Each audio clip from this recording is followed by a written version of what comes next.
سلام كميتم سي كبرى سمعتنا بهر ميديا نلوم سوني عسر حدار زتدالو حصرت وانا وزينتا تاسعبنا خنقربلكم هنا نمكتالكم ان عدمنا كان نطبطاتهم كنقدم መንግስቲ ሽወደንን ሰልፍ ዴሞክራሲን ምስ ስደትን ውህደትን ኣብ ዝተኣሳሰሩ ጉዳያት ዝያዳ ምትብባዕ ንምርካብ ብዙሕ ግዜ ንደንማርክ ከም ሞዴል ክርእዋ እኳ እንተጸንሑ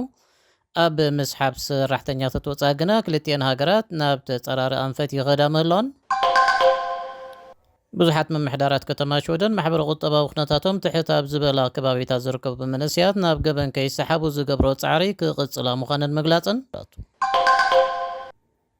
ማሕበራዊ ኣገልግሎታት ንዝቐርበሎም ሓያሎ ጸብጻባት ትኽእሎ ገበን ኣመልኪቶም ዝኾነ ስጉምቲ ይወስዱ ዘይምህላዎም ቅሬታ ምቕራቡ ከምኡውን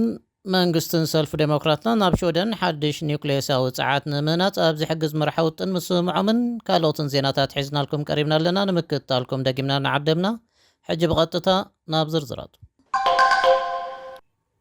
መንግስቲ ሽወደንን ሰልፍ ዴሞክራሲን ምስ ስደትን ውህደትን ኣብ ዝተኣሳሰሩ ጉዳያት ዝያዳ ምትብባዕ ንምርካብ ብዙሕ ግዜ ንደንማርክ ከም ሞዴል ክርእዋ እኳ እንተጸንሑ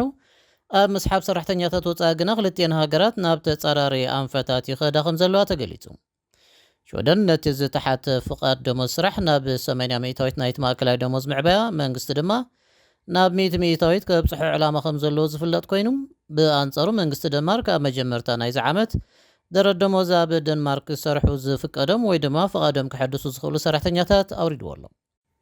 ብመሰረት እዚ ምጉዳል እቲ መጠን ካብቲ ዝነበሩ 82 ሚእታዊት ማእከላይ ደረጃ ደሞዝ ደንማርክ ናብ 69 ሚእታዊት ጎዲሉ ኣሎ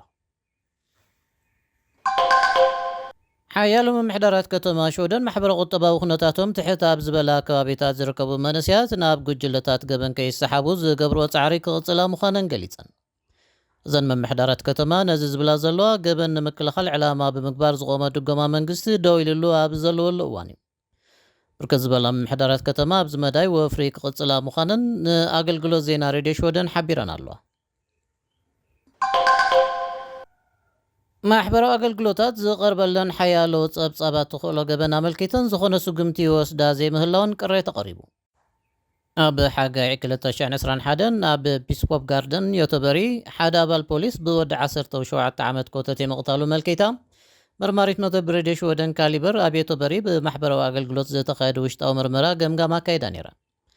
ብመሰረት ገምጋም ድማ ንባህርያት እቲ ገበነኛ ብዝምልከት ካብ ወላዲቱ ሓዊሱ ብኻልኦት ናብ ማሕበራዊ ኣገልግሎታት ዝቐረቡ ሓያሎ ጥርዓናት ዝኾነ ስጉምቲ ከም ዘይትወስደሎም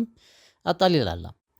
ኣደቲ ገበነኛ ንማሕበራዊ ኣገልግሎት ኣብ ዛበቱ ሓበሬታ ወዳ ንሓደ ሰብ ብጥይት ክቐትል መደብ ከም ዝነበሮ ኣጠንቂቓ መንባራ ካሊበር ወሲኻ ጸብጺባ ኣላ ኣብ ፈሳሲ ጓሓፍ ብዝተገብረ ምርመራ ኣብ ሓያሎ ከተማታት ሽወደን ልዑል መጠን ኮቪድ-19 ከም ዝተረኽበ ንተመራመርቲ ዩኒቨርሲቲ ሕርሻ ሳይንስ ሽወደን ብምጥቃስ ጋዜጣ ዳገንስ ኒሄተር ሓቢራ እቲ ወስኽ ዳርጋ መላ ሃገር ይቕጽል እኳ እንተሎ ዋና ክኢላ ለበዳ ሽወደን ማግኑስ ጊስለን ሬድዮ ሽወደን ኣብ ዛብ ሓበሬታ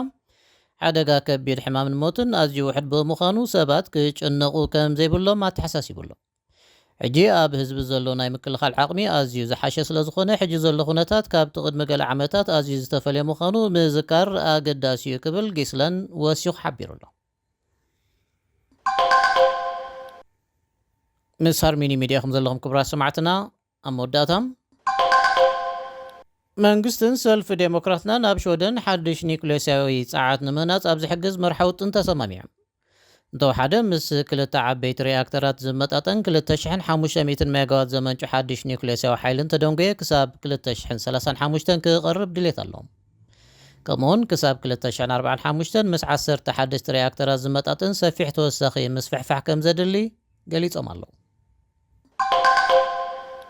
ባር ክቡራት ሰማዕትና ንሎሚ ሰኒ 20 ሓዳር ብሃርሜኒ ሚድያ ዝተዳለወ ሓፀርቲ ዜናታት ሽወደን እዞም ክሳብ ሕጂ ክትከታተልዎም ፀናሕኩም እዮም ምሳና ብምጽናሕኩም ኣዚና እናመስገና በዝንሰናበተኩም ሰላም